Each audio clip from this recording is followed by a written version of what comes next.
Good afternoon, everyone. I'd like to thank you for joining us today. My name is Katie Metz. I'm with the National Disability Institute.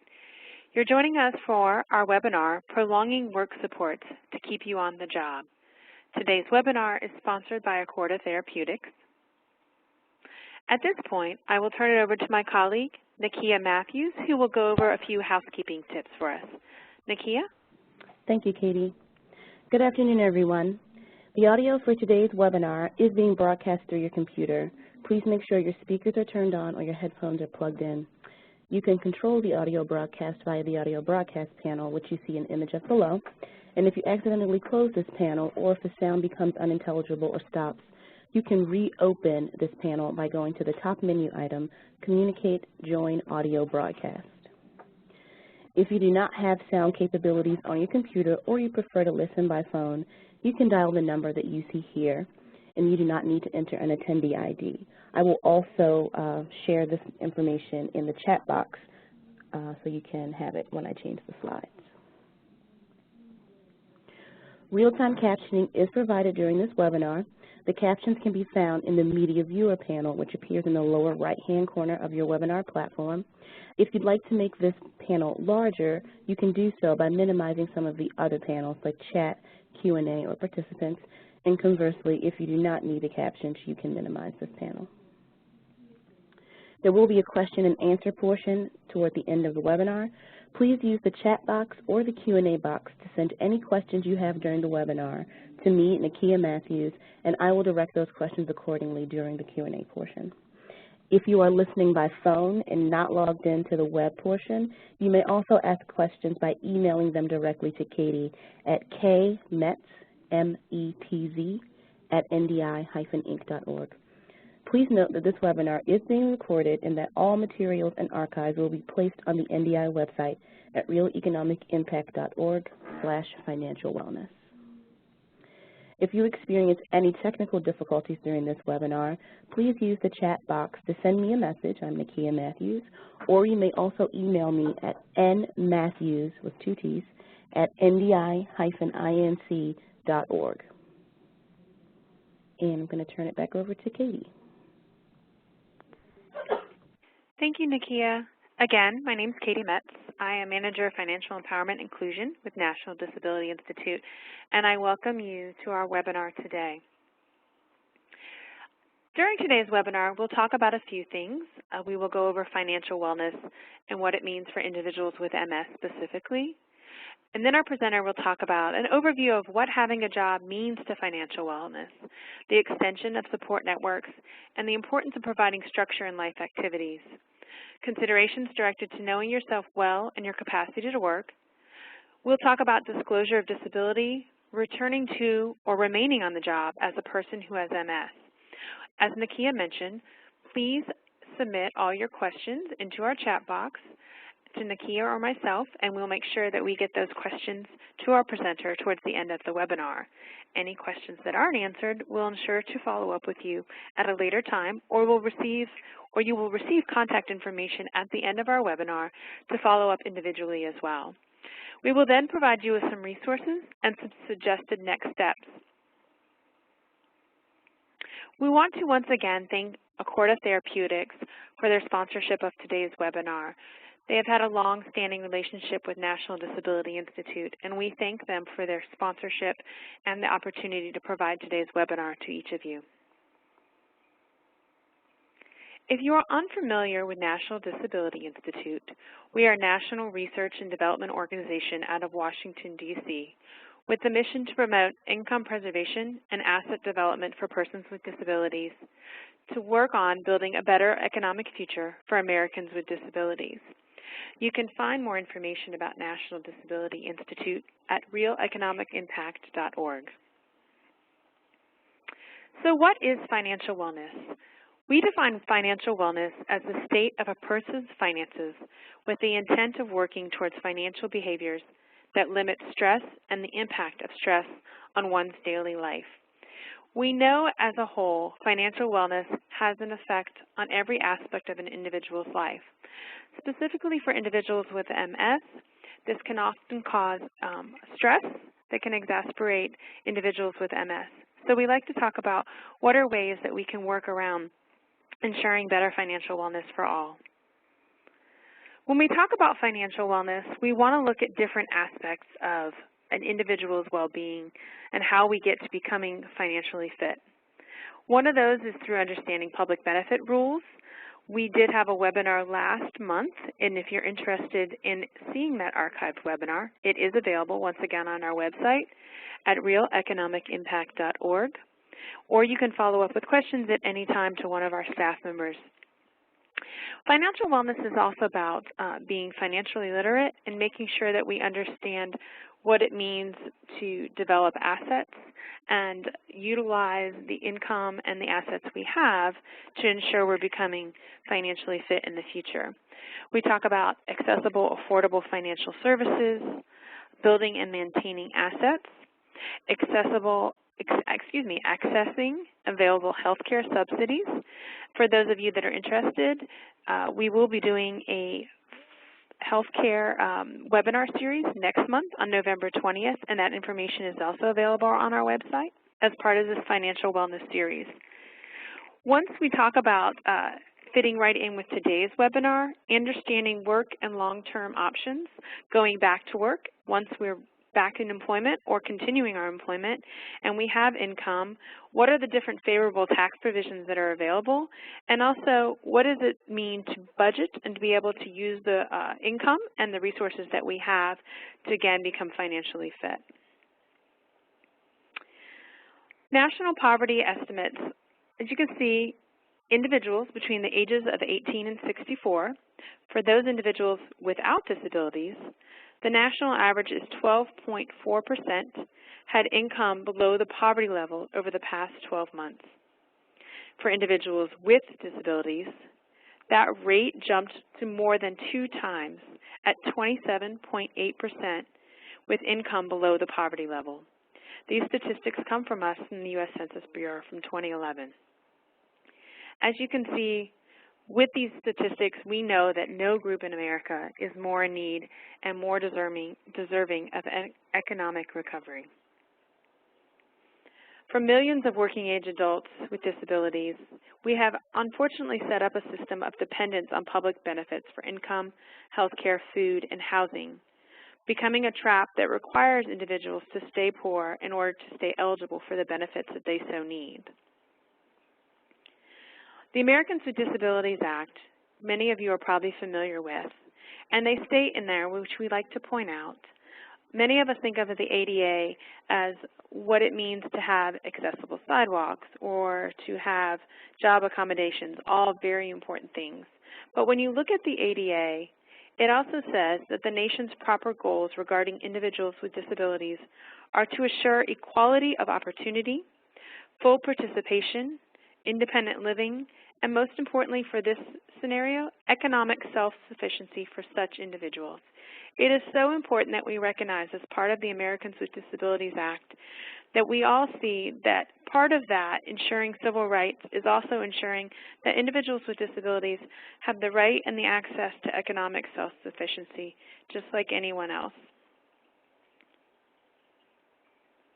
Why is financial wellness so important? We know through research and studies that financial wellness for all impacts mental and physical health.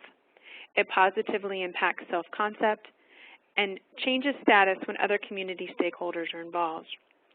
It also absolutely directly impacts the quality of our everyday lives. When it comes to financial wellness in MS, there was a study done recently conducted by MSAA and National Disability Institute involving individuals with MS. This recent research indicated that 55.1% of households earn less than $35,000 annually, and 16.4% earn less than $50,000, but more than $35,000 annually. When asked about the ability to pay all of their bills in a typical month, 32% reported that they had a very difficult time paying their bills in a typical month, and 46.9% reported a somewhat difficult time paying their bills every month. 43% of respondents reported that their financial status has affected their ability to access medical care at some point. So we understand that looking at financial wellness, especially within the MS community, is extremely important and a dire need.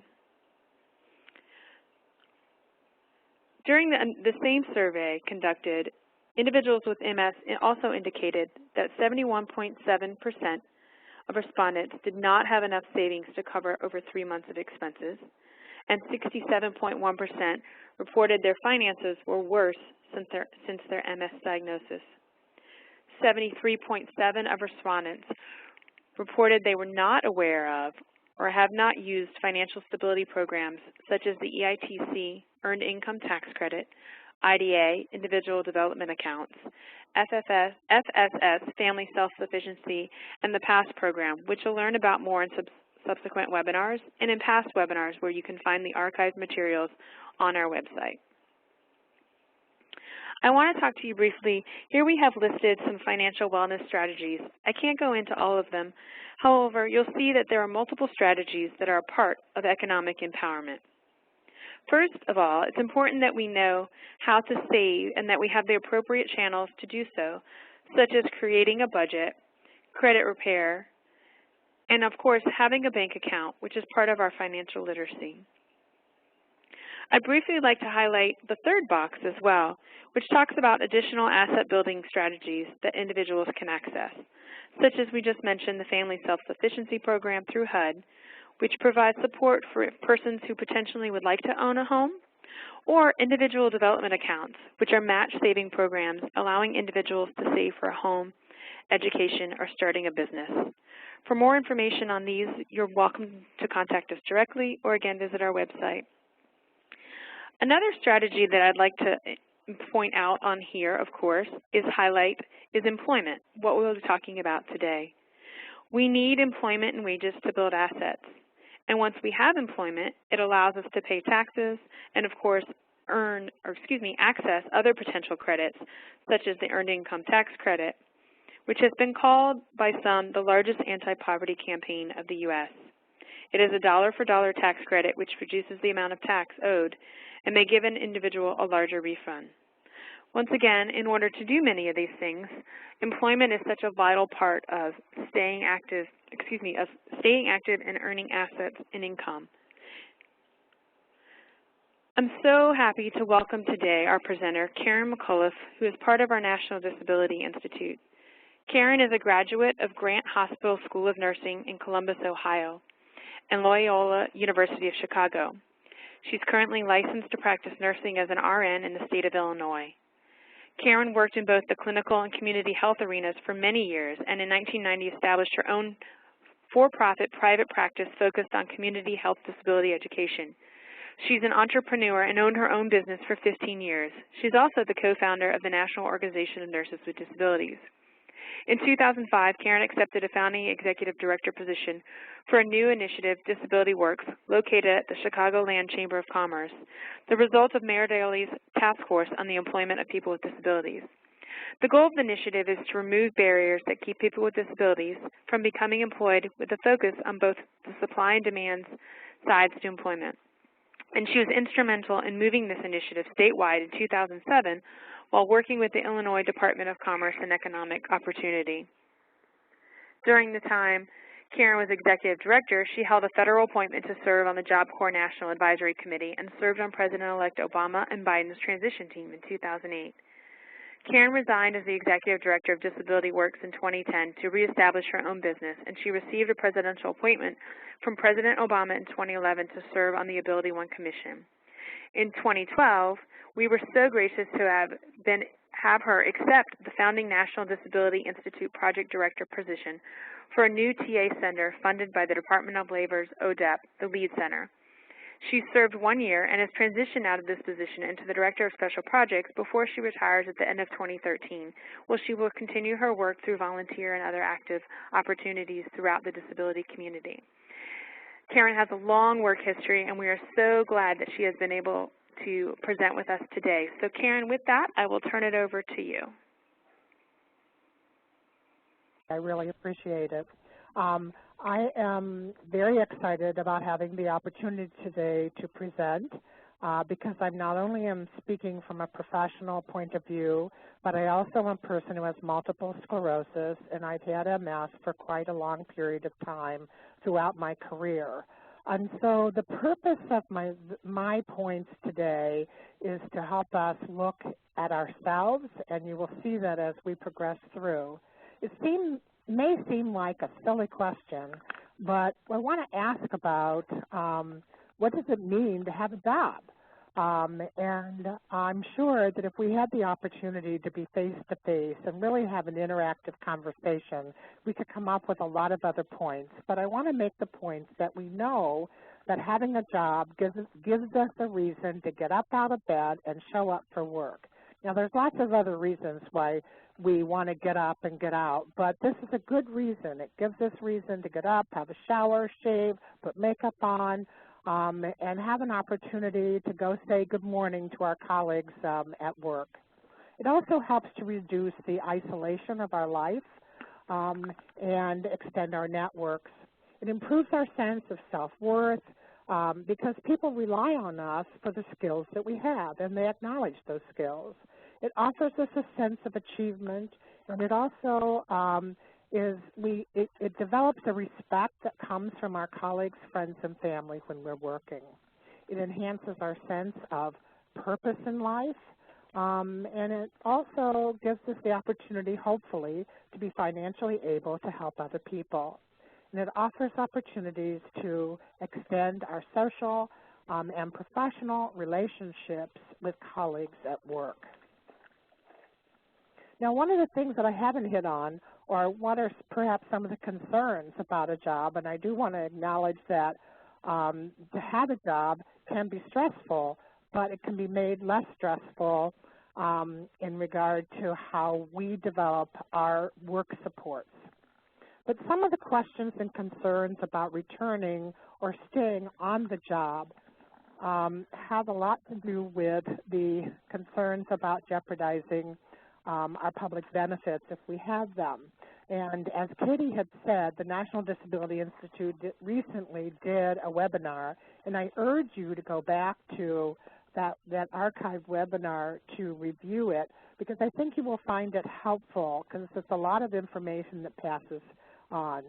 Anyway, because new people are diagnosed of MS, and some people had not thought about going back to work and are now, then they are beginning to ask the question about their benefits, their Social Security disability income.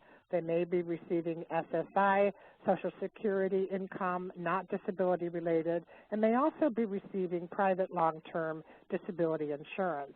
And the concern is that with the Social Security disability income benefit, you may in fact work and receive up to $1,040, or if you are blind and have MS, you may receive up to $1,740.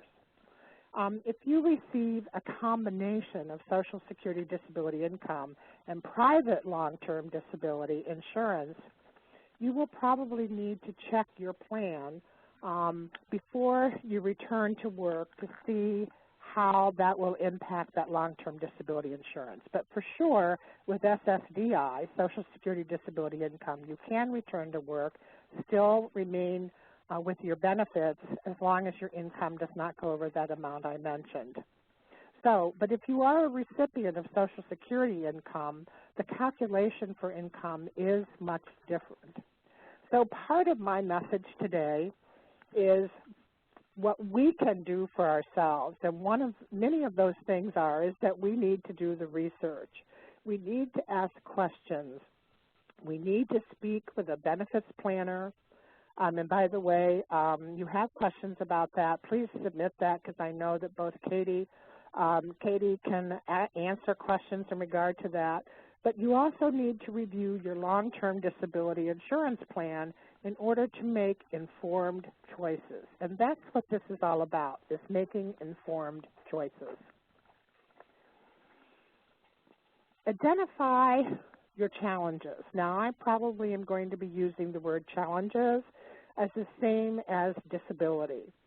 And so we want to identify our challenges and create solutions that will acknowledge our need for work supports, that some of the work supports we can provide for ourselves, and some we may need where we will have to have assistance from our employer.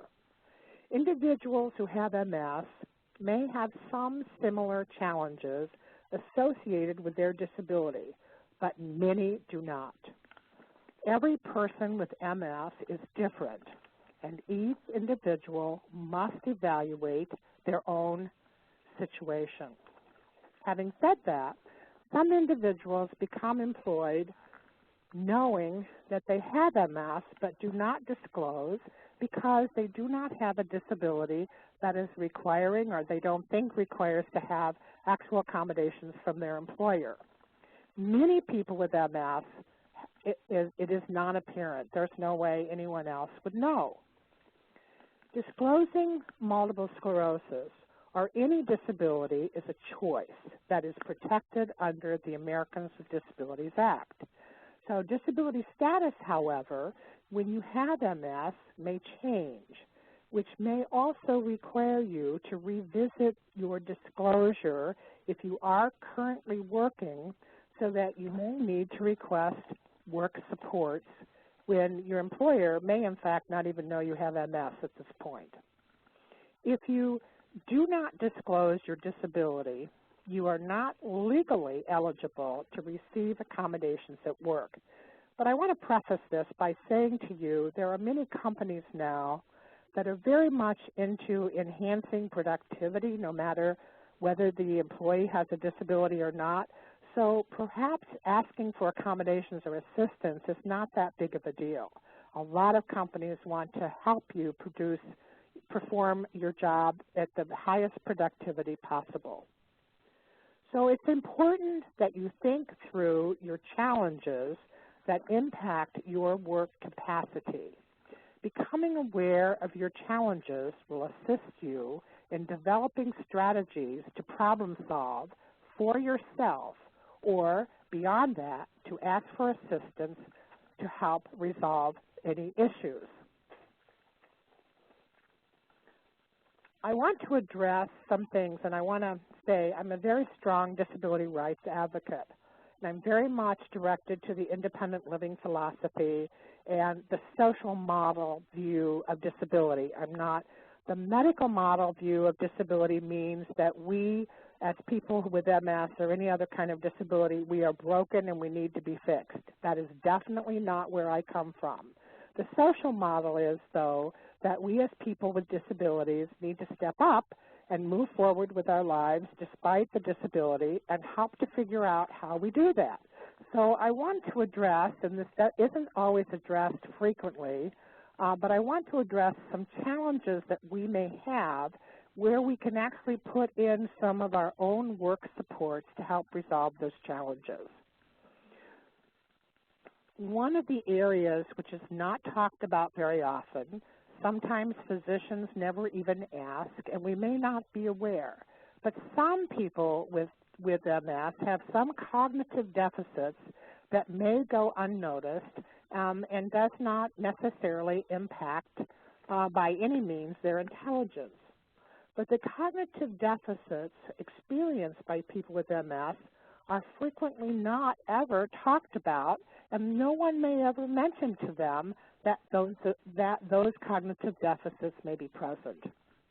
It is estimated that approximately 60% of people with MS experience some degree of cognitive deficit that may be associated with cognitive thinking processes. Some people with MS have no difficulty whatsoever in processing information, so that it's important that we know that we're not talking about everybody all the time. So the categories of cognitive dysfunction really are three areas that I want to discuss, because now I want you to think about yourself, because that's how you begin to develop the strategy to approach to resolve it in the work support arena. And one of them is attention. And the attention area has to do with concentration. Many of us have a short-term attention span that impacts our ability to stay focused on a task. And multitasking requires attention to be divided where through processes we must move quickly from one task to the other. And this may be difficult for some of us. And I'm bringing this up because if you're thinking about returning to work or you're at work now, then this multitasking can be quite demanding, but there are ways to deal with it and do it. Another area has to do with memory. We know that long-term memory for people who have MS is not impacted. But at the same time, we also know that there is difficulty in remembering short-term memory in regard to sequential information and recalling conversations. Not everybody has this challenge, but some people do. And we also have an area that's called executive function. And I will have to say for young adults, the executive function area in our brain is not fully developed, I think, until about age 21 or 24. But it is an area in our brain that is, if it's working well, and I have to say, if you saw my office, you would know that mine does not always work well. And it's the ability to organize your schedules, organize your office and your home, be involved in problem solving and decision making. So in these areas of what I call cognitive sort of dysfunction, we need to be aware that some people with MS thinking process may be a little bit slower. And if you become too tired, you cannot process information as well. Coexisting disabilities, such as depression or dealing with chronic pain, can also affect our ability to think and could make or worsen the cognitive deficit. It also is cognitive deficits may improve if it's associated with inflammation results of a relapse of MS, and it goes away when we go into remission. Some medications can also increase cognitive issues, and we know that increased stress and anxiety can negatively impact our cognitive process abilities. And I have to say that this is true for everyone. I wanted to go back to the short-term memory piece because there was a piece of research that was done by, I believe it was Emory University, where they noted that executives who were doing multitasking intensely were beginning to lose the short-term memory. And what they found was that those executives went on vacation, didn't take their cell phone or their laptops, and were given a little bit of time to recoup, the short-term memory came back. And I think that that's something that we need to be aware of, that if we're under stress, certainly having a job, and it's not just the job, but it's how we get to the job and the other kinds of things that are going on in our life, that can impact short-term memory, and everybody's short-term memory is in fact impacted by stress and intense multitasking.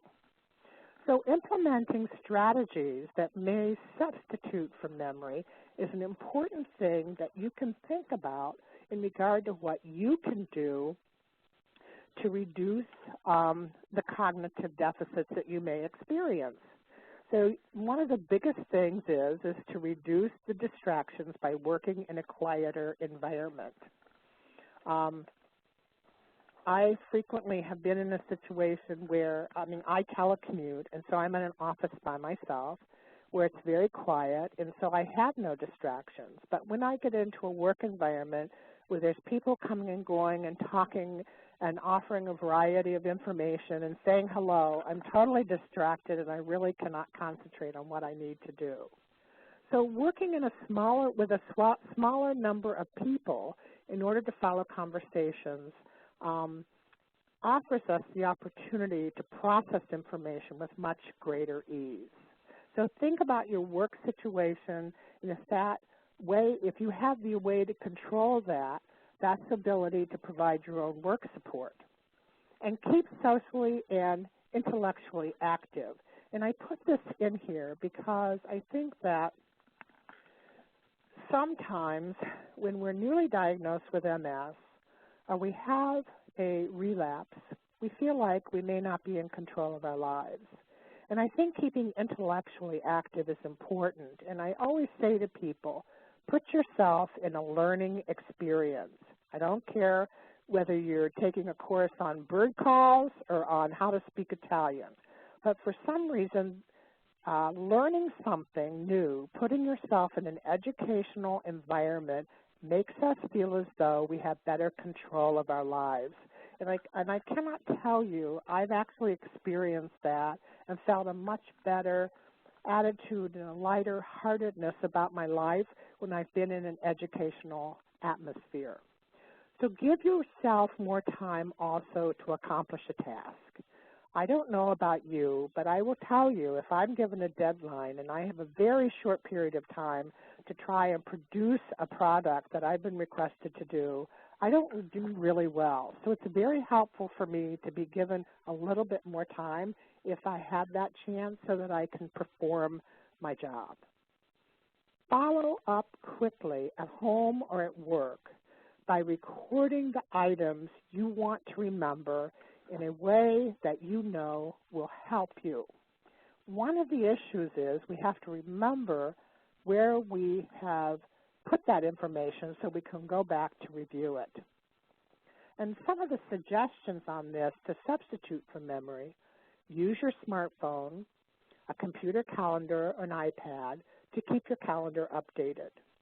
Use a spiral notebook, and I actually do this. I use a notebook to record in hard copy information where when I'm out of the home or I'm out of the office, items that I know that I want to remember, and I usually list the date, the time, and the location at the top of the page so that when I come back to it, it will remind me of when that conversation or when that item was written down and what it is I need to do. You also can leave yourself a message on your own voicemail. I've done that many times, just to remind yourself of a task or an appointment that you need to keep. You can also request people to email you when there is information while you're listening to details, while at the same time there is an inability to simultaneously take notes. Now, I have multiple disabilities. I'm visually impaired, I'm hearing impaired, I have multiple sclerosis and several other chronic health conditions. And one of the things, because of my hearing impairment, I have difficulty doing is listening to the details over the phone and simultaneously taking notes. I'm never quite sure I hear something correctly, and I'm not quite sure I always have processed it properly. So it's very helpful for someone to send me an email to just give me the updates on the discussion. Request a person to call you back and leave a message on your voicemail in order to assist your comprehension and to process information, to be reminded of your schedule and your commitments and other activities. And review your calendar frequently. I know for myself, I will go to my calendar on a Sunday night and review my schedule for the week, particularly on Monday, to make sure I'm on target with what I need to do the next day. And it does help to review your calendar for work and for home in order to keep your memory up to date on what your commitments are. Now, other challenges that may be present that will help you think through some other issues that you may be having to deal with that might improve your work supports in your own way. It's something that you have control of. And what is your physical strength ability? Are you exercising regularly? And if not, it might be helpful for you to speak to your physician and get a referral for a physical therapist to help set up an exercise routine for you in order to enhance your physical capabilities and improve your endurance. Because if you are thinking about going back to work, or you are at work and you are finding yourself really tired, is it the fatigue factor it is, or if it's simply that you have low physical endurance?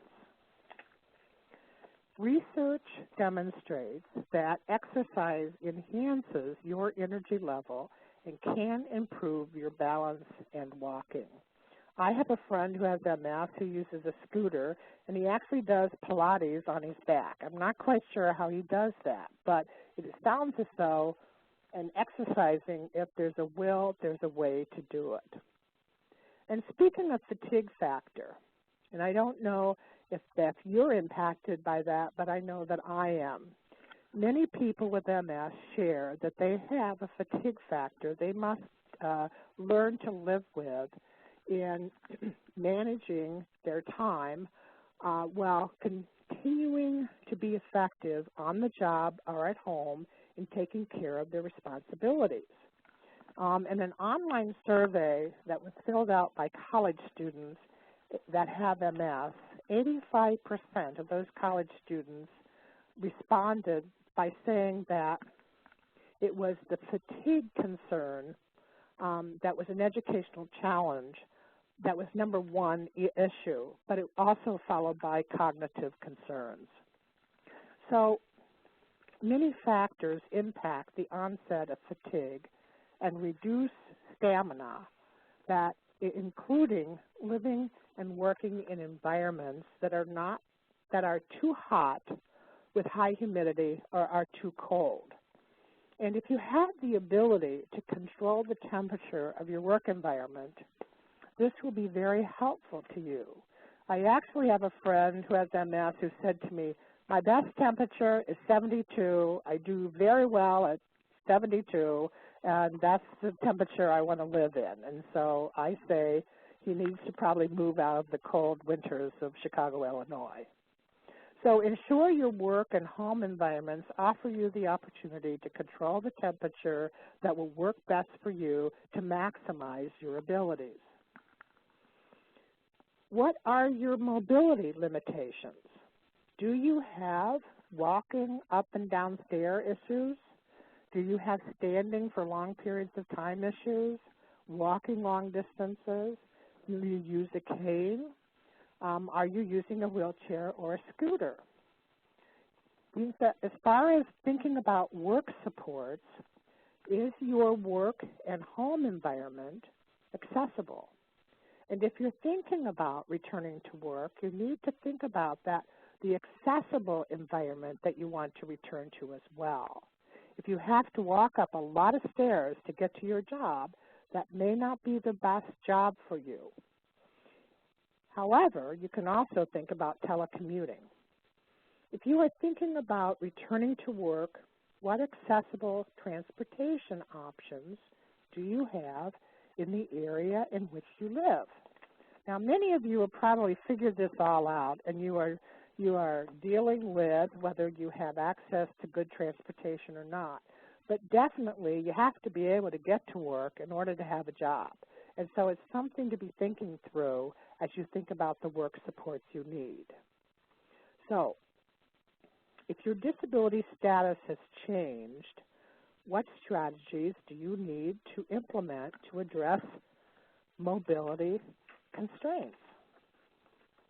I remember just recently, in the last year, although I had disclosed that I was visually impaired and I had hearing impairment, several months later, I went into my boss's office and I said, I don't do stairs, I don't stand for long periods of time, and I can't walk long distances. I had not disclosed that I had MS. And my boss came back and said, my goodness, you seem to have so much energy. But it had finally gotten to me that I just definitely was not able to do, I may need to have some mobility assistance in using a chair because I can't see well enough to move my chair myself. So having not disclosed MS, came to a point where I needed to disclose the MS and resolve the work support issue for me actually by taking taxis rather than trying to take the metro and pulling my luggage because I travel so much. So when you look at other issues And one of the ones that I want to talk about are vision challenges. I use a white cane with a red tip. I am way more than legally blind. And I have had visual impairment since for about 22 years now. So some people with MS experience vision loss due to scotomas, that are like blind spots that are forming in their visual fields. And this definitely requires a physician intervention. Others may have optic neuritis, which is inflammation of the optic nerve and cause visual deficits and blindness. And this is certainly something that is definitely being monitored by your physician and an ophthalmologist.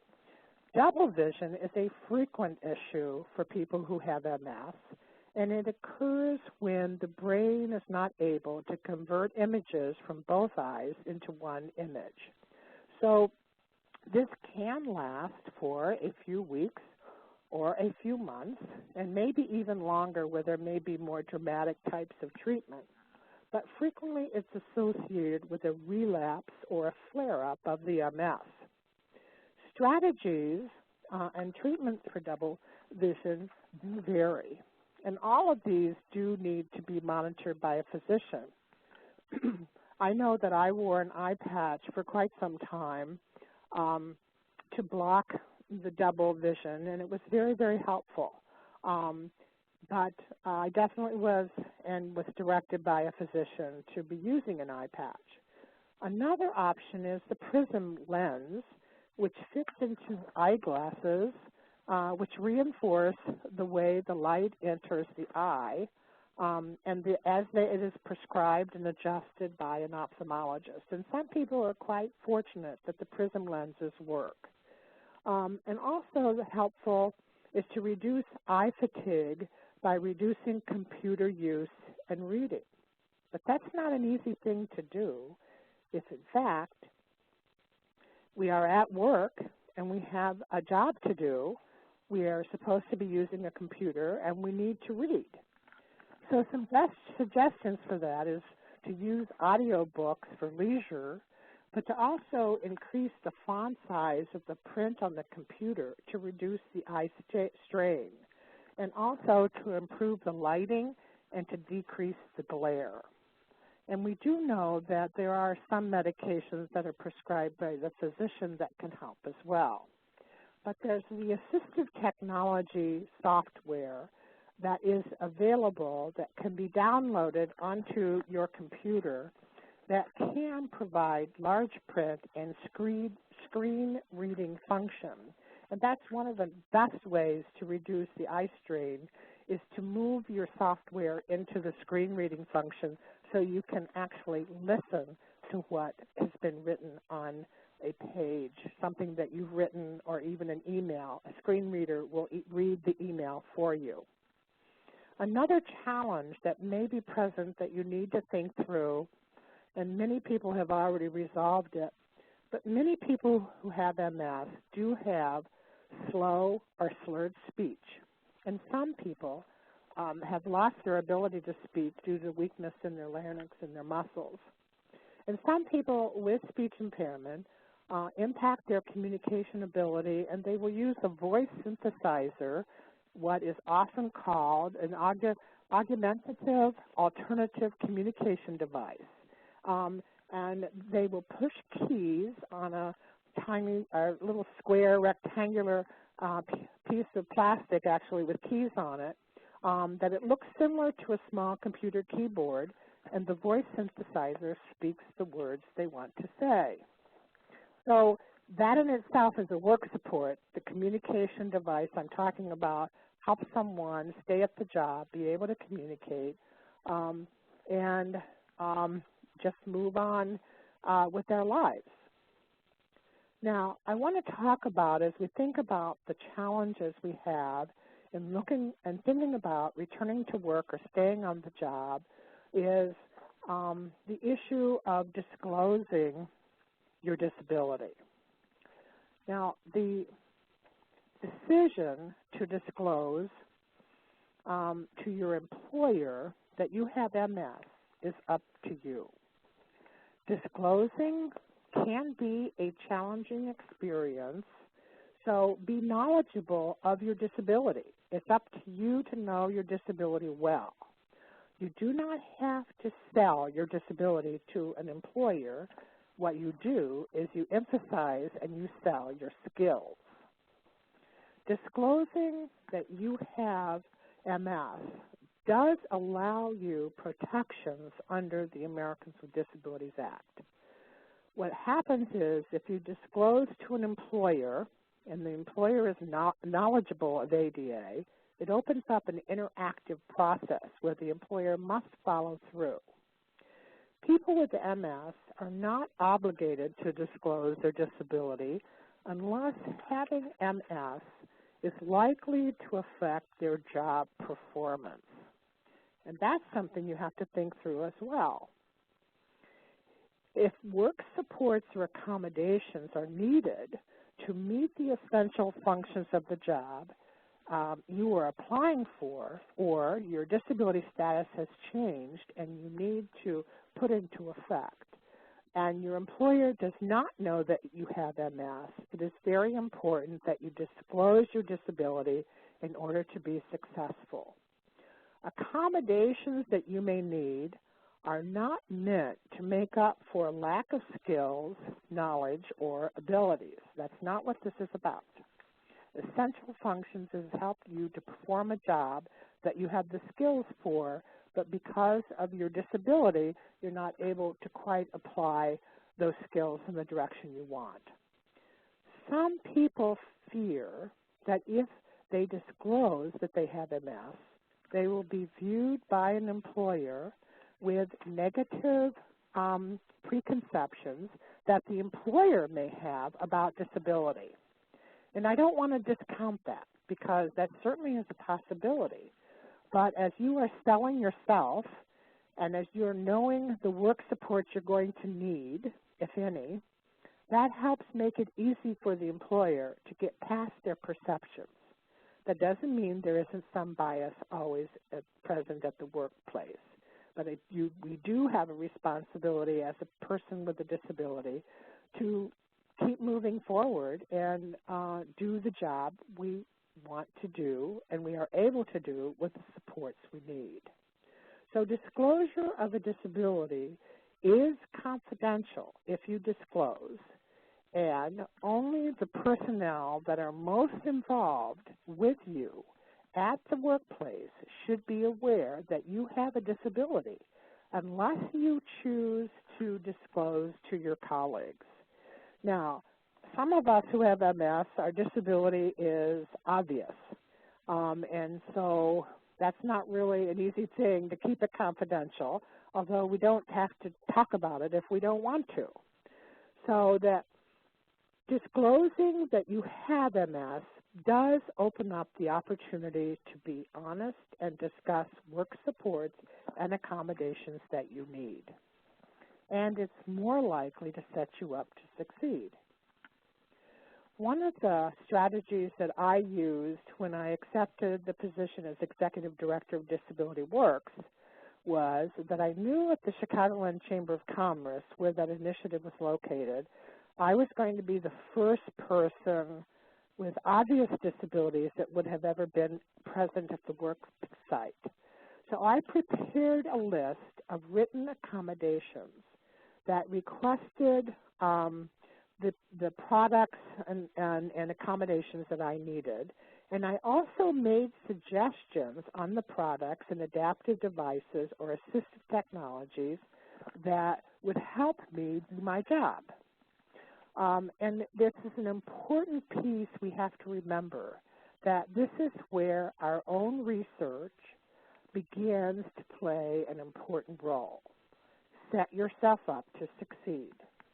So when we need work supports, we also need to know what the work supports are, so because we cannot expect our employer to know everything that we know, or all the products or technologies that are out there that might be helpful to us. So I remember once talking to someone who was an employer who got back to me and said, you know, I just can't I just can't hire this person. I can't figure out how we can accommodate them. And I said to the employer, have you asked the person? So I think that the point here is that trying to obtain and identify work supports that you need to return to work or stay at work is a collaborative process that you need to make sure that you are involved in, because you cannot expect the employer to know all the opportunities that are out there to provide accommodations for you. An employer is not bound to purchase the exact product you suggest to them. In fact, that has happened to me. And when I prepared my list, it was a page and about a quarter of requests for accommodations. I had requested a Sony monitor because that's what I had in my home office. But my employer found a product made by a different company that was the same size monitor that I had requested, but it cost less. So if an employer is able to find a work support, a product that you need that will help you perform your job, but it's not the product that you suggest, that's okay if it still performs the function that you need it to perform and it costs the employer less. So enhance your employment goals. You can enhance your employment goals by combining your disability knowledge of yourself to build capacity to return to or stay at work by identifying the work supports you need. Employers need assistance with this. You are the knowledgeable person. Work with them in collaboration. So, questions to ask yourself. Are you able to define your work and health situation? Only you know best. Should I work full or part-time? If you are currently a person who has MS and you're working full-time and you're considering requesting part-time or leaving your job, don't leave your job until you think it through on what exact kinds of work supports could assist you to remain on the job at the work level you're working, or to go to part-time and still maintain your job in some way. Re-identify your skills and contributions you can make.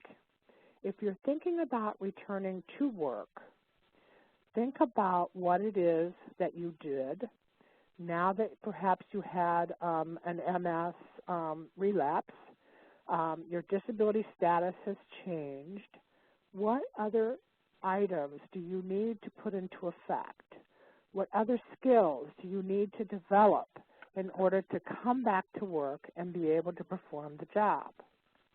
And ask yourself, what is your passion?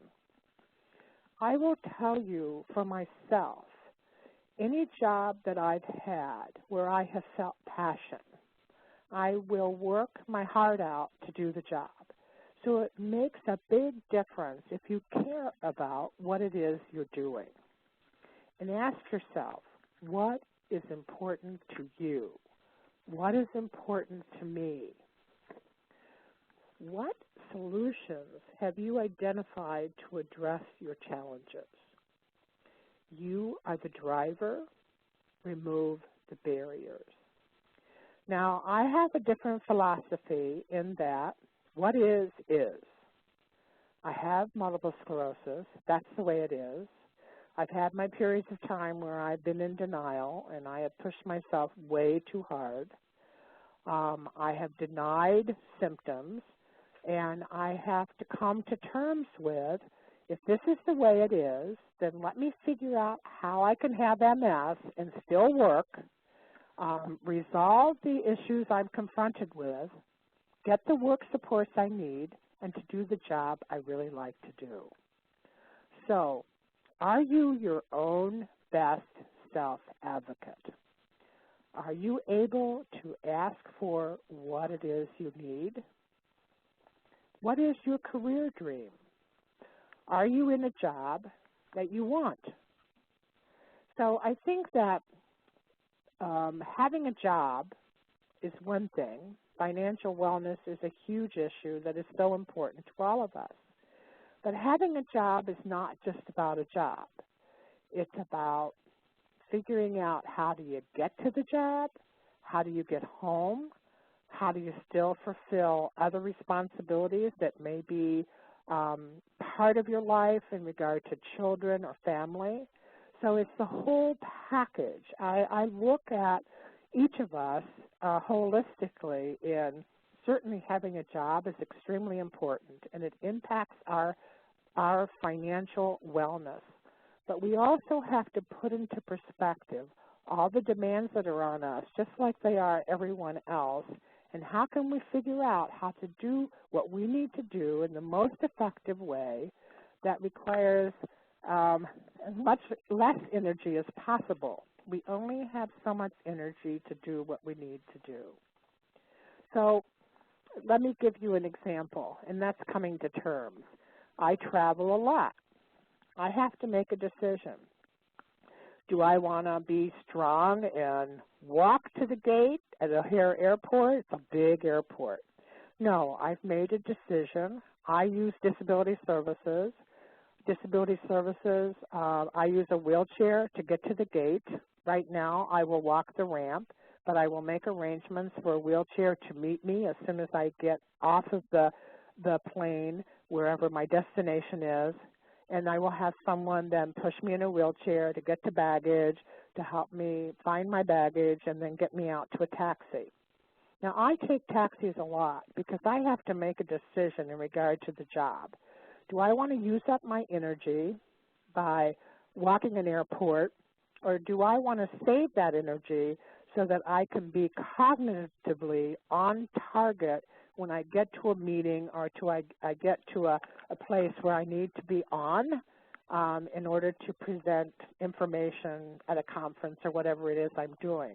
So we have to make choices in the kinds of work supports that we need, and we have some control on that, on where we're going to put our energies. So let's think about what's happening now in the 21st century. I have worked both in the 20th and the 21st century, and I can tell you that in the 21st century, there are more opportunities open for people with all types of disabilities to find a job and remain employed. That doesn't mean that in this economy, with the job market the way it is, it's an easy task. But it is possible, and there are more employers that are more informed about hiring people with disabilities and the benefits that we bring to the workplace. Technology has opened up doors to careers where opportunities for people with disabilities that were not open in the past. And I'm one of those people. I am visually impaired, and if it wasn't for assistive technology on my computer, I couldn't do my job. More people with disabilities are enrolled in or returning to colleges and universities that assist them in following an educational career path to pursue their employment dreams. So if you're not sure, you haven't returned to work yet, you're not sure if you're going to be able, or you want to return to a job that you've had, then think about what kind of job you want, and think about even starting out with an online course. You're never too old to go back to school, and keep that as an option because, again, putting yourself in an educational arena offers you a sense of control in your life that you may not feel as though you have any control anywhere else. So, what are your options? If not work, try volunteer work. I will tell you that when I speak to people who are thinking about going back to work but may not feel as though they're quite ready, I always suggest that they get involved in volunteer work because it does help build new skills and extend the social networks. Consider taking the online course in an area of employment interest and create a Facebook.com page to familiar yourself to virtual social network. And I have to admit, I'm probably one of the last persons that finally got in a Facebook account because my time was limited and I found some accessibility issues with it. But without question, it did give me the opportunity to explore Facebook pages for information on employers. And I suggest if you do that, click on like for organizations that you are interested in. It gets your name out there. Join LinkedIn.com, and I will have to tell you that LinkedIn.com has been very productive for me in regard to exploring the members and making connections with former colleagues and their friends to extend your professional networks. Get your name out there and start getting involved, and you can do that through social networking. Join online groups of interest and enter into discussions. And if you're interested in getting into discussions that are directed towards disabilities, there's a whole variety of options. And LinkedIn is a good connection to do that with. Consider working from home by telecommuting. Now, that is definitely an option.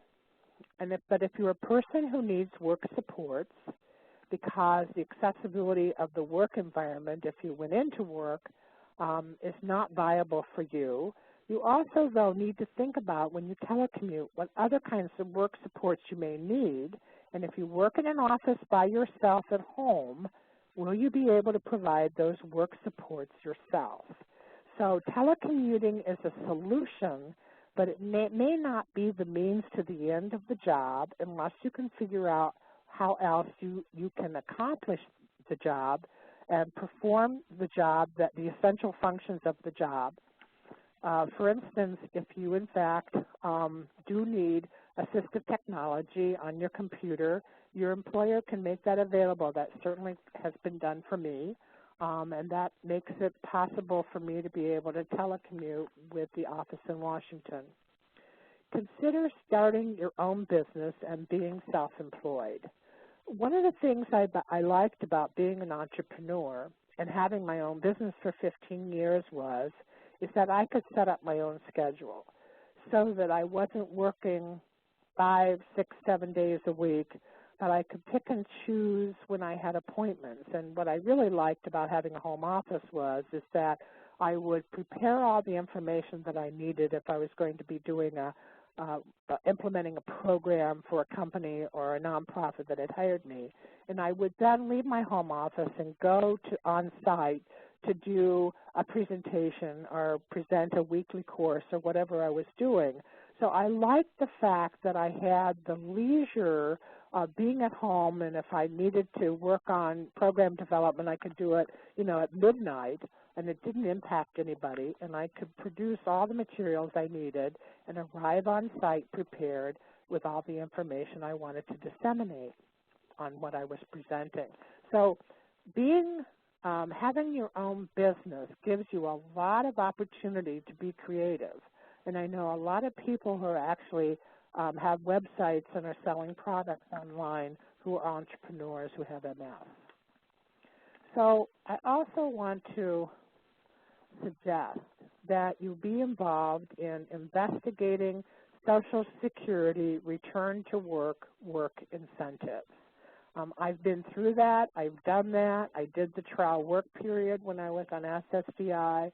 I was scared to death. Didn't know if I could do it. Every day was a new ball game, but I did it. And I have been working off and on ever since. There are certain things, though, that I think we need to be aware of. And one of them is that we need to pace ourselves. That we need to, it's very exciting to be working, but we need to also have common sense approach about returning and staying at work. If you feel as though that you have to reduce your work amount from full to part-time, think about why you have to do that and what kind of work supports you could put in effect that would, in fact, help you stay full-time, because having a job helps pay the bills. Help to pay the bills helps to reduce the stress. Reducing the stress gives us a better quality of life and a better opportunity to pursue our interests and our hobbies and developing other activities in our life and quality of life that is beyond work. And again, looking at ourselves holistically as a total person that is not just working but also functioning out there in a whole variety of ways, we need to be looking at our fatigue level, our mobility abilities, our cognitive processing, and to move ourselves forward, taking those in consideration. Stepping in and being creative and providing some of our own work supports is a great first step to resolving a lot of the issues, which in fact our employers are not going to be able to do. We need to do that. So what I would like to do is to send this over to Katie to pick up on questions and answers in regard to work and health resources. Katie, could you pick up and present that for us? Absolutely. So we do have just a couple questions, Karen. And first of all, I want to thank you. What a wonderful wealth of resources and information you gave us. So thank you so much for all of that. Let's start off with, are there any good resources to find assistive technology which you could recommend which might be helpful for individuals with low vision? Let me say this. I'm always hesitant to actually recommend specific products because I realize there's a whole lot of products that are available. What I can tell you is what I have used, and I've been using assistive technology since 1989, and I've gone through a variety of products. I use two different products. One of them is called Zoom Text, which is a screen, it magnifies the print. I happen to use between 10 and 12 point power, which is pretty big, but it also has a screen reader with it, and I use it. But with my vision now, I only have lower left peripheral vision. Now I'm blind in one eye, and I have that lower left peripheral vision. I also now have the screen reader on Zoom Text is not as complete as a program that's called JAWS, J-A-W-S, which is a product that's called JAWS Access with Speech, and it does not enlarge the print whatsoever, but it reads everything. And so I now vacillate between Zoom Text and later in the day when the eye strain gets to the point where I'm just blurred out, I'm just not getting very much visual message at all, I will now convert over to the JAWS program. And I would say that these two products, for me, have worked well, but they're not the only products that are out there for people who have low vision or no vision. But I hope that will help answer your question. Thank you. Another is, what do I do if I disclose my disability and I feel I have suffered discrimination by losing my job or through demotion? Or through demotion? Okay. Well, I think that, first of all, it's a tough situation. If you know that you lost your job because of a disability, and that's hard to prove sometimes. That's the same thing that's hard to prove you didn't get a job because of disability. You do have rights, and under some of the resources that are included at the bottom of this webinar, and I think, Katie, you were going to mention some of those at one point, discrimination is really, really of concern.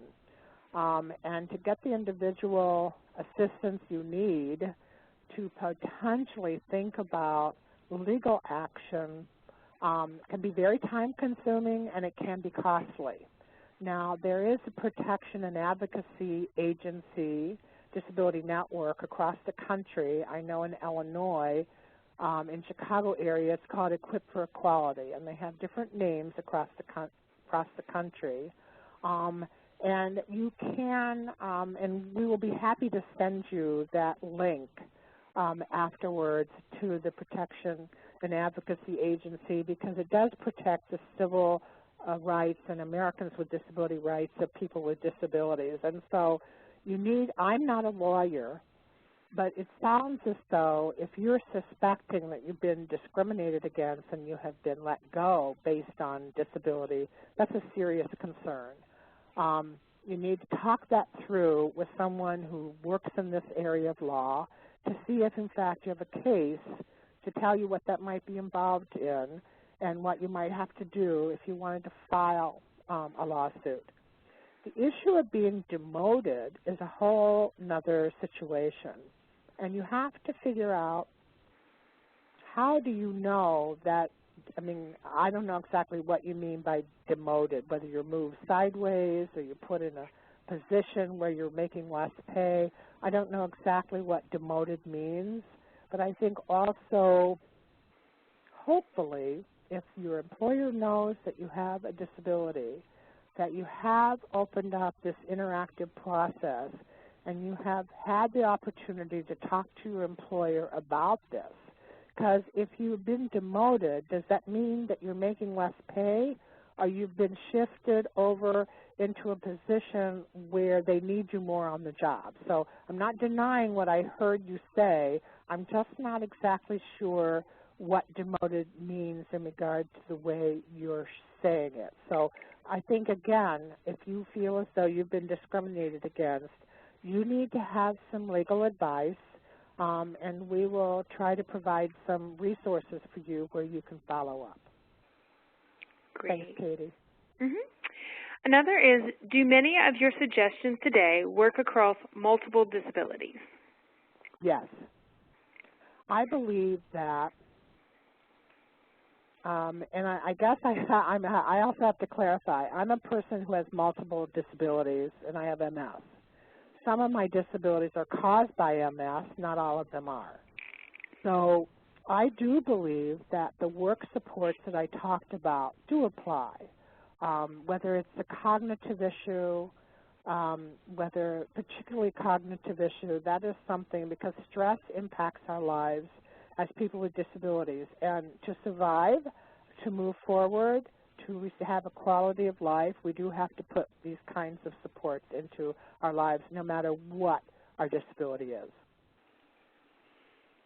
Wonderful. I think we have time for one more before we move on to a couple of other things. Okay.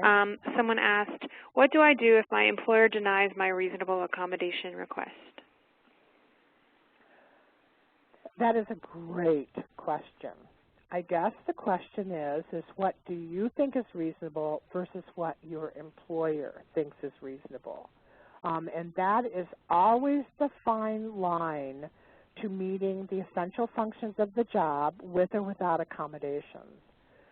Part of this will be is how well informed and how well educated your company is that you work for. My experience has been some of the smaller companies are not as well educated, the larger corporations are. I would suggest, and you may have tried this already, but I would suggest that you set up an appointment with your employer, whether it's an HR person or whoever it is you meet with, to try to renegotiate, to reach a compromise, so that, in fact, you can stay on the job and get the supports you need, but perhaps think more creatively on versus what they've denied you and why they may or may not think it's reasonable, and why you think it is reasonable. And one of the issues that may come up, and this may not have to do with your situation, is an employer can say that providing an accommodation is causing undue financial hardship. Generally, for very large corporations, that would be a really hard case for a corporation to say that this is a financial hardship. But for small companies, that could be, and I don't know if a reasonable accommodation that you requested, and I would love to know what was the reasonable accommodation you were denied. And I just am suggesting that you be your own best self-advocate in the most diplomatic way you can, to be assertive and come back to your employer, sit down, and talk about this again. Great. Thank you so much, Karen. We're going to move on to a few resources as well, and then we'll go talk about some suggested next steps. Okay. So I want to bring everyone's attention to the slide we have, and this PowerPoint, as Nakia mentioned earlier, she put out a message to everyone, all participants, will be available as an archive on our website, realeconomicimpact.org, in the next couple of days. And here we have several work and health resources that Karen has put together, some regarding accommodations, the ADA National Network, with the websites listed, JAN, the Job Accommodation Network, which another participant even mentioned might also have additional technical assistive technology resources available on their website. Another individual had also asked what resources are available to a boss who may have never managed a person with MS, and these would be some great resources to provide that individual as well. I know we kind of ran out of time for questions, but again, this PowerPoint will be available as an archive, and if you're interested in giving this information to your employer, I think these are some wonderful resources to pass along. Our independent living resource centers, who we of course partner with all over the country on a national level, if you go to their national website, you can find your local independent living resource center that has a wealth of information and knowledge, maintaining and obtaining employment. Of course, you can contact your local state vocational rehabilitation agency, and that can be found through the website given. Obtaining employment, someone else had asked a question about the potential for becoming employed and some resources. There's, of course, our partners with the Department of Labor and the One-Stop Centers or the American Job Centers. There's a website we have here for federal hiring of people with disabilities, which is also listed or hosted by the Department of Labor. We have a website regarding collaborative decision-making, which is Informed Medical Decisions Foundation, Disability Insurance, a guide to disability income insurance, a publication to help consumers understand and evaluate their need for disability income protection, an employer's guide to disability income insurance, helps employers understand the benefits of offering disability income coverage to their employees, and introduces key concepts regarding the provisions of group disability insurance policies. And then, of course, finally, last but not least, the National Organization of Nurses with Disabilities, which our presenter today, Karen, helped to co-found. With that, again, these resources will be available on our PowerPoint that will be archived on our website. I'm going to turn it back over to Karen to go over a few suggested next steps in our last 10 minutes. Yeah. Karen? Okay, thank you. And I just wanted to say for the employer who is working with an employee who has MS, the resource that Katie mentioned, Job Accommodation Network, I think about 85% of the calls, the contacts they receive are from employers, so I do urge the employer to contact Job Accommodation Network.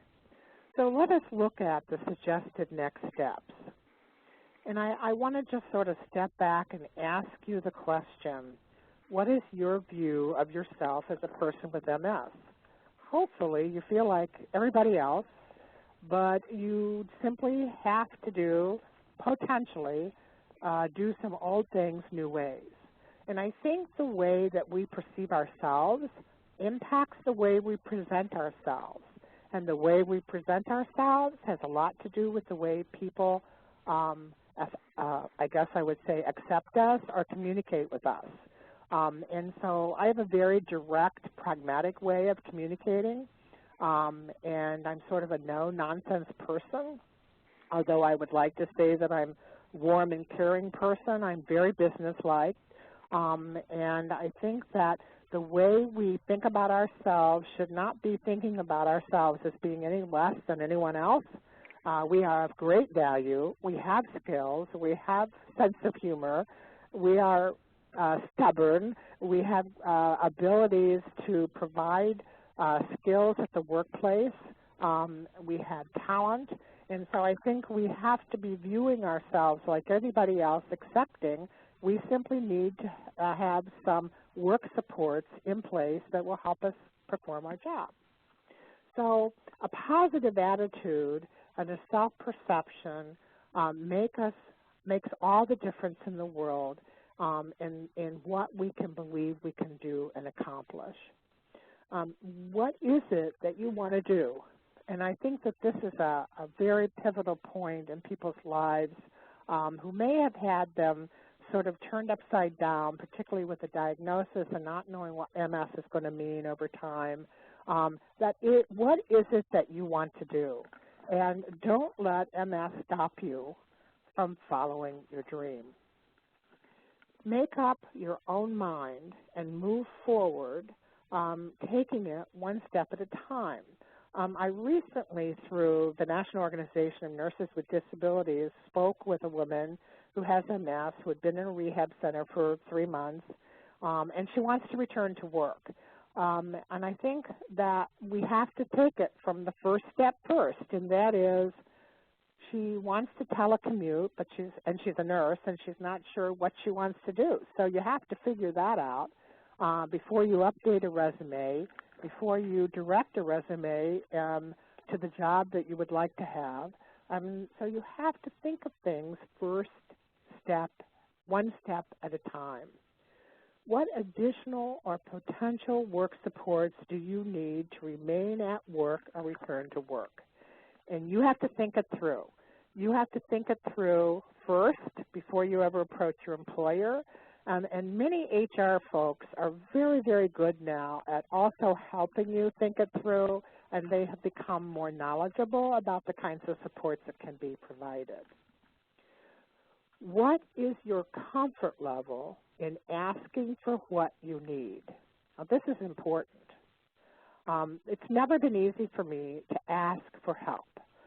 I would be the first to admit that because I'm pretty strong-willed. But I also have come to terms to know that I can't do my job without assistance.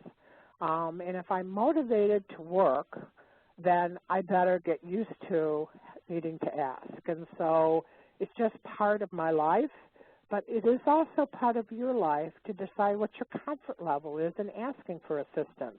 And you have to come to terms with doing it and knowing how best to handle that.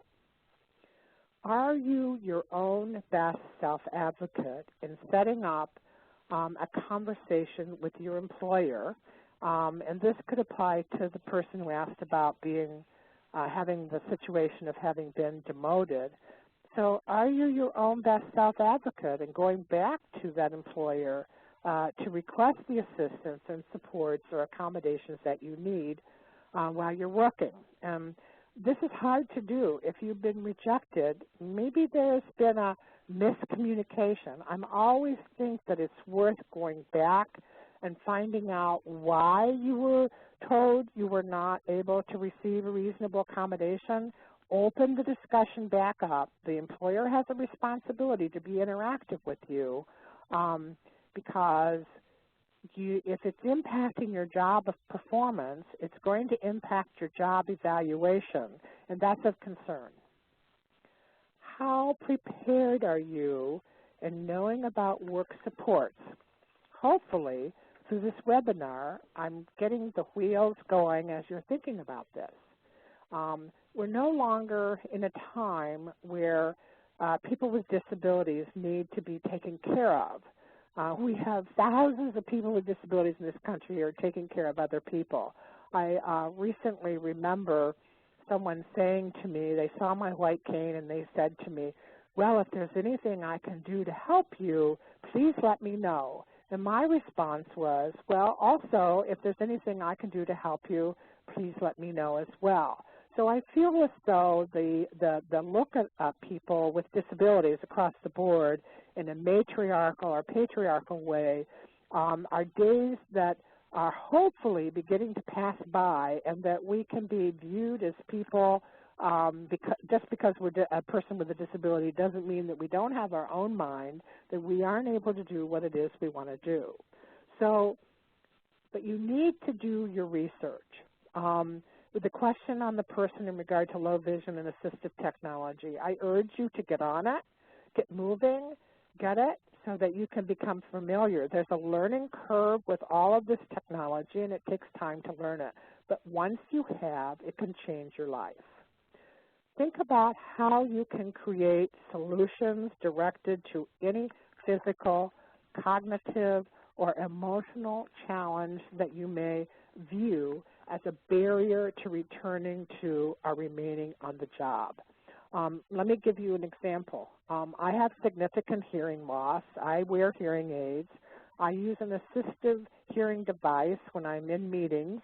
And when I first started the job with the National Disability Institute, some days I'm on 4 to 5 conference calls a day, and I was having great difficulty hearing over the phone. So for $149, which I paid for myself, it was a great joy, I have a hearing-assisted telephone, which permits me to hear almost everything that's being said, and it changed my life. I had no idea that I was struggling and working so hard to hear what people were saying over the phone. And now, with the hearing-assisted telephone, it's not an issue anymore, and that helped to reduce the stress for me. So, on the emotional side, I do have to say that sometimes it's really easy to become depressed when we meet obstacles in our lives that we haven't been able to figure out how to resolve them. One of the best ways to resolve being immobilized, that's the word I use, I'm immobilized, I don't know how to move forward, is to think it through. What needs to happen to help you move forward with your life? There's nothing worse than sitting at home feeling very isolated and left out when you are able to get out and start mixing with other people and working towards getting back to work. After you have identified the challenges, obtain more information on how you can learn to do the old things new ways. Set your goals. Develop a plan of action and follow through. Identify the first step. Accomplish the first step and go to the next step. Set a timeline for yourself. Identify the skills that you may need to improve on to develop. And then the one great thing on internet is there's a lot of places you can go to learn how to develop skills. Share with us your experiences. My understanding is that the National Disability Institute will be sending out emails over the next few months to offer you a chance to share your experiences. So I want to thank National Disability Institute, and I want to thank Accorda very much for offering these series of webinars, and hopefully there's something that I have offered to you today that will be helpful, that will provide food for thought for you to think about the work supports you need that you can provide for yourself in getting yourself back to work or to remain on the job. Thanks so much, Katie. Thank you, Karen. We greatly appreciate your expertise and your knowledge and the wealth of information you've brought to us today. We also want to thank again our sponsors, Accorda Therapeutics, for bringing this webinar series to each of you. Again, we will be conducting the financial webinar series again next month on November 20th. Hopefully you'll receive an email, but if you have any questions in the meantime, our contact information is listed. We are the National Disability Institute at www.realeconomicimpact.org. Feel free at any time to contact myself, Katie Metz, or my colleague, Elizabeth Jennings. Our phone numbers and our email addresses are listed in the PowerPoint, which once again will be available on our website within the next couple of days, along with an archived recording of this presentation today. You can also find us at many of our social media outlets. With that, it's 4:30. We thank you again for joining us, and we thank Karen for sharing this information. Have a good day, everyone.